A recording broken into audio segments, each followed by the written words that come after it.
Yo, kamusta? Mabilis na kwento lang. Habang pauwi kami ng pamangking ko, may tinanong siya.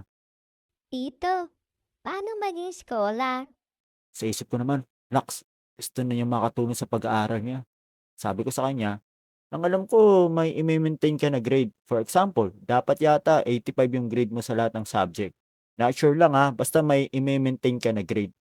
Tapos sabi niya, Hindi ba average yung tito? Ayun sabi ng classmate ko eh. sabi ko naman, hindi ako sure, di naman ako naging scholar. I-check ko la lang. Bakit mo ba gusto maging scholar? Sabi niya. Eh may 7.5 daw yun eh. Tapos tanong ko, ano naman gagawin mo sa 7.5?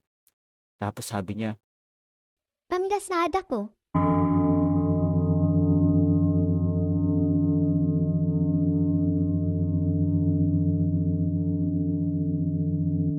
pero naisip ko, okay na yun.